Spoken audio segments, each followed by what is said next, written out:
Oh, girl, look. Okay, now this American Horror Story gonna have me just tripped way the hell out by the end of the season. We are only 4 episodes in, and I think I'm scared. I'm confused. Child, what is it gonna be like toward the ending? Oh my God. Oh, this show just. Ooh. I appreciate y'all asking me to do this and everything, 'cause I ain't no stranger to American Horror Story.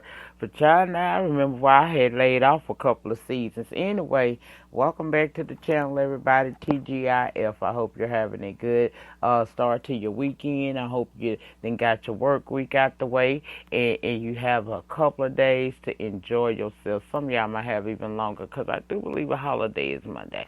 But either way, I hope that you guys had a decent week. I hope they didn't get on your nerve too bad. I hope you get a chance this weekend to relax. However it is that you do that, I just want you to do it, okay?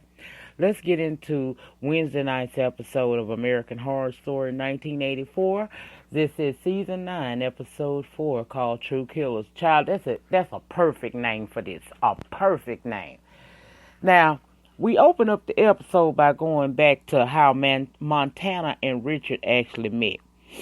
Child, she just as screwed up as he is, but let's get into it. They met by her. He walked into one of her aerobics class, and because he liked the Billy Idol song that she was playing, child, he just in there. I don't know what that was. He was doing. They was doing dance aerobics or step aerobics, and he was over there doing something weird, child.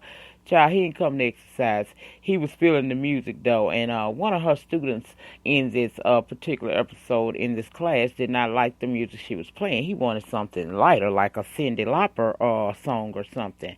Well, that made her be defiant and turn the music up, which pissed the patron off, so he cussed at her and left. Meanwhile, Richard's standing there watching everything. So after class is over and the lights is off, and everybody gone, she go in the locker room and walk right into old boy, the patron that cussed and left her class.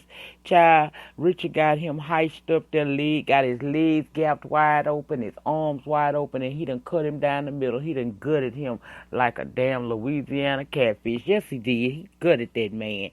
Child, it appeared that his insides were slipping out. Okay? Because Richard had his ass tied up on top of the lockers. Now, me, family, I'd have freaked out at that moment. But not Montana. Richard asked if she liked it. You know, the dead dude and how he was up there and his stuff was falling out. You right? He said he did it because he didn't like the way old boy talked to Montana, right? She done got blood on her feet because old boy's insides, like I said, sliding out to the floor. So she stand up on the bench in tears, is rolling down this girl's face, rolling down her sadistic face. And she says that is the most fucked up thing anyone has ever done for me. Slapped him, then pulled him in to kiss him. And did y'all see, or was it me? That boy licked some of the blood off her feet before he went to doing other things to her, and they got it in. Ugh. Afterwards, after they done got it in, old boy, blood all over both of them. So they like had sex in a bloodbath of this man who's dead. Ooh, girl, Richard said he was a janitor once, so he'll clean it up before the place opens up again in the morning. Okay? She asked would he kill her, and he said no. So she took the knife and asked would he kill for her.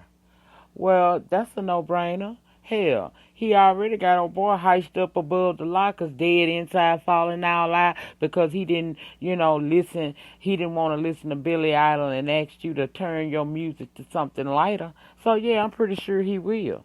And then we got the connection that Montana has to Brooke. Child, the brother.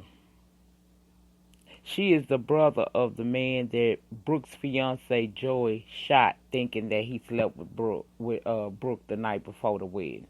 That's right. Let me break that down for those who might not get it. Brooke's brother was the dude named Sam. Joey was the fiance who had went over to see Brooke the night before they were to get married that morning, and he saw Sam go into Montana's apartment and come out in the morning. So at the wedding, instead of him saying I do, he said I synced you. And he shot not only himself, but he also shot Sam, the person he saw, his homeboy, which we later found out was his roommate. That's his sister. She said he the only one that ever loved her. And Sam was friends with Joy, but she didn't know him that well. But because Sam was in Montana's apartment that night before she was to get married, Joey killed him. He killed himself and her brother, child. And Montana is convinced Brooke slept with him and lied, and that's why he's dead. She says to Richard, I want her dead too. Why should she get to live? And he also promised, Richard said he'd kill her, and he also promised that he'd make her suffer before he kill her. So we move to current time, back up at the cabin, at the camp, Redwood. He's telling Montana that he almost killed Brooke. She is urging him to hurry up because it's another killer out there, Mr. Jingles. And he already done took out 2, so get Brooke done.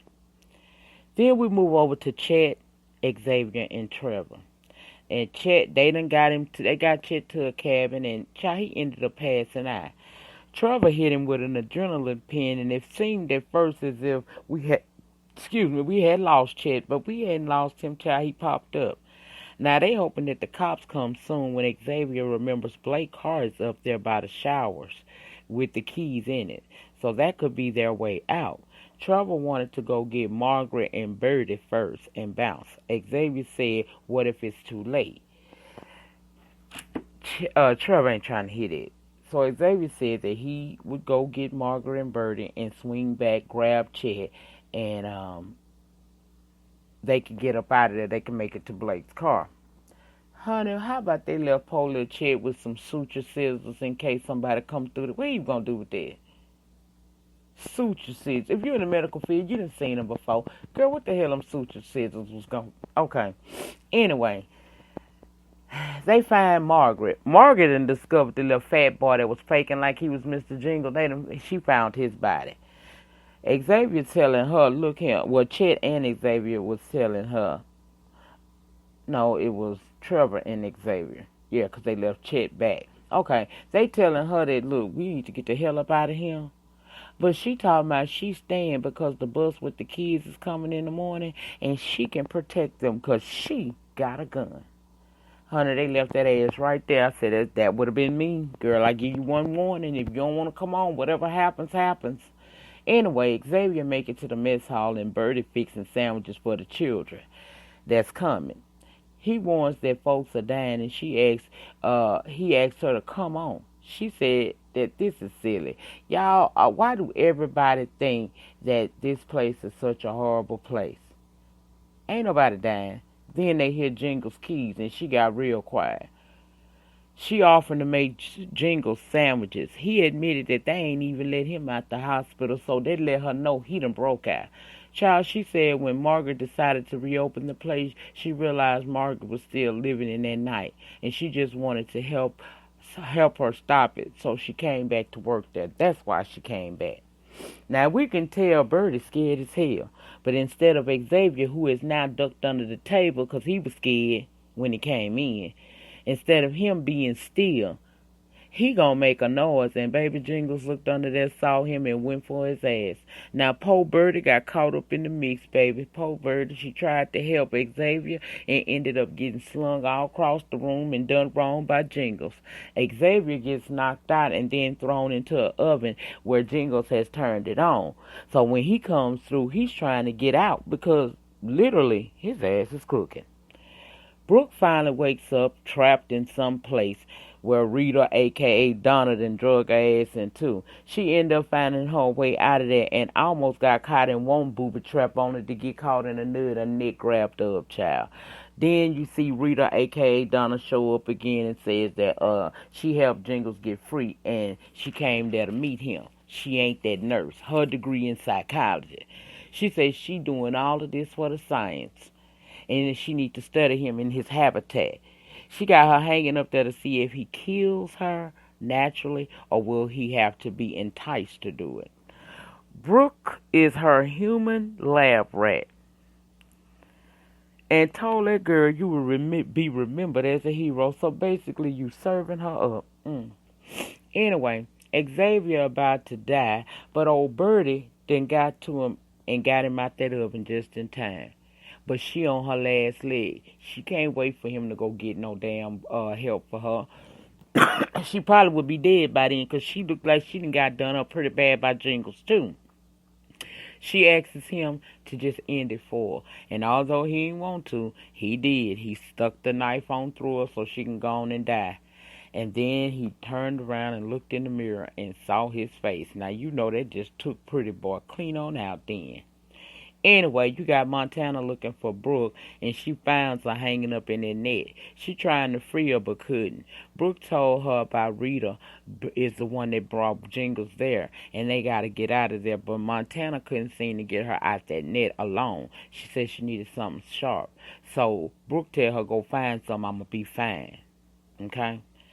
Child crazy Margaret back at her cabin making sure her gun loaded, looked in her drawer and found that bear Jingles made for her for protection before the massacre.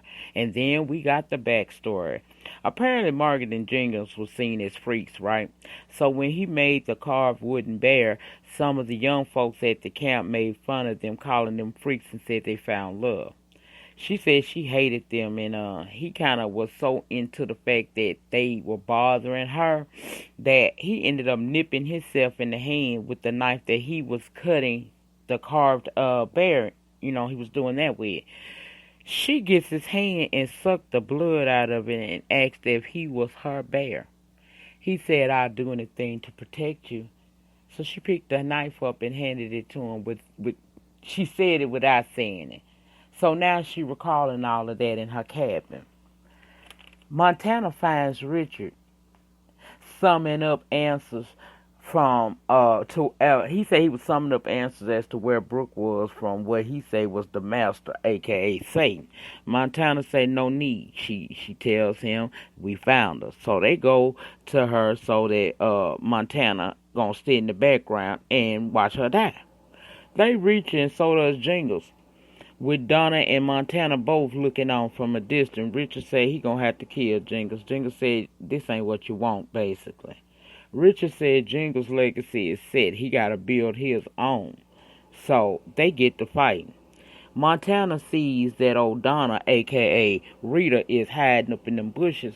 So she walk up to her and tell her, I'm not sure who you is, but child, they got the tussling too. So we got two fights going on. We got Richard and Jingles going at it. We got the Montana and Donna going at it, all the while Brooke trying to figure out how she can get free. They by them hitting that thing, I think they was and trying to swing at each other, they were cutting her net actually, because she ended up getting out of that, child. Anyway, by the time Montana knocks Donna out and made it back to Richard and Jingles, she saw Jingles actually hang Richard up on a tree. She plowed a branch from his head to his mouth. Child. And after all of that, he got this piercing of a branch through his mouth hanging on this tree. Brooke done managed to get out of the net and escape. Y'all, that branch gave away and Richard fell to the ground. Now, is he dead at this point in the series? In the episode, I'm sitting here saying, shit, he ain't dead. Something gonna happen. But stay with me. I'm gonna bless you. Margaret back in her cabin praying, child, to God. Then Jingles come in and she asks him why he back. He said to finish what I started. And she said, you poor man, you never had a chance. And we go back to when he was arrested. He was claiming then that he was innocent all along. But they had found them ears in his belongings of the people that were massacred that night. We saw him endure shock therapy at the psych hospital. All the while, that man was saying that he hadn't done anything. Child, she said he'd protect her.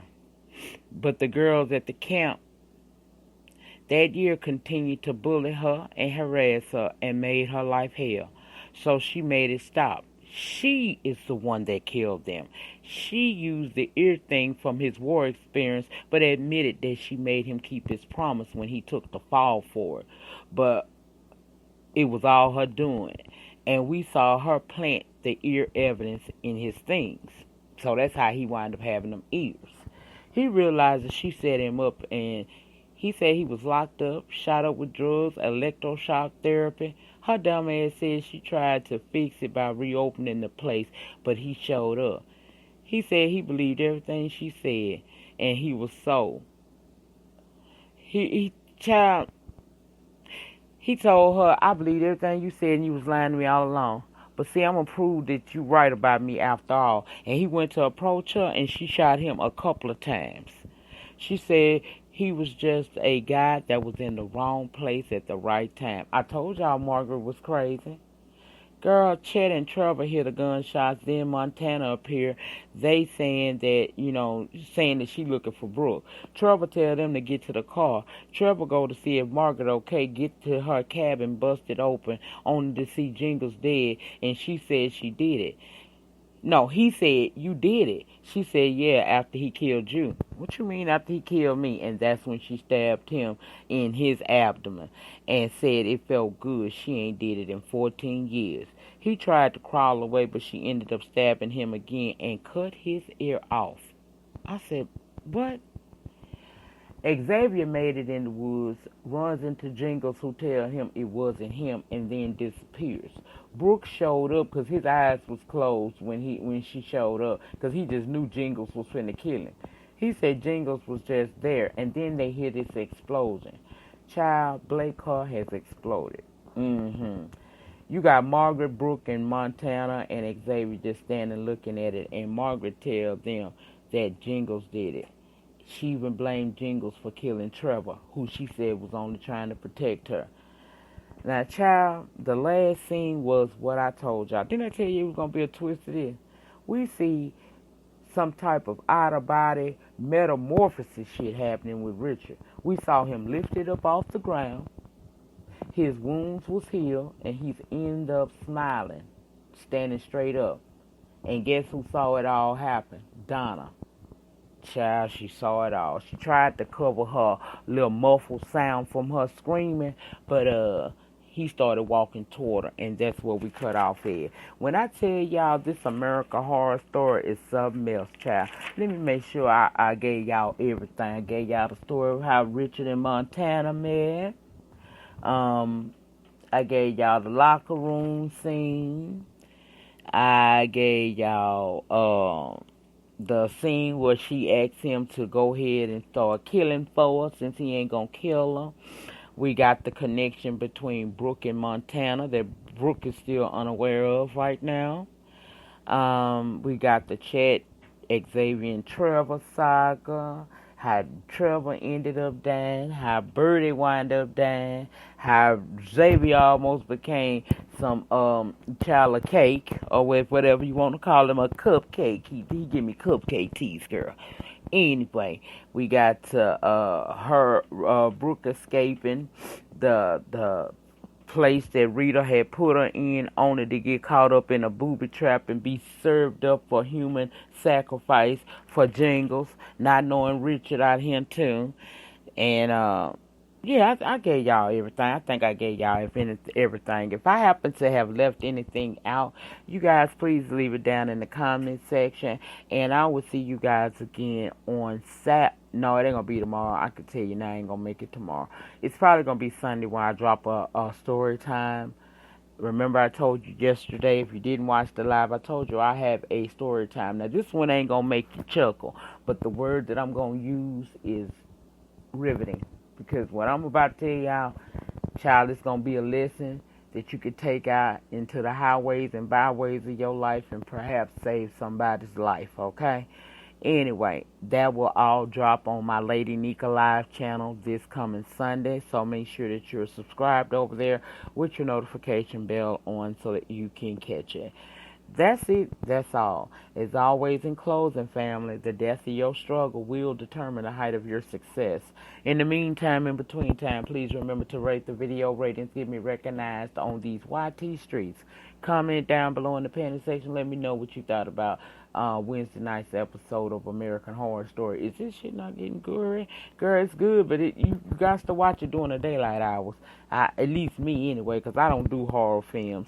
If you have not subscribed to my channel today, please subscribe to the channel. Also tap your notification bell so that each and every time that I go live from this channel or I go live from my Lady Nyca channel, if you subscribe to both and tap your notification bell and set it to all, you'll get the notification when I'm on either channel, and you can come over and join in the conversation.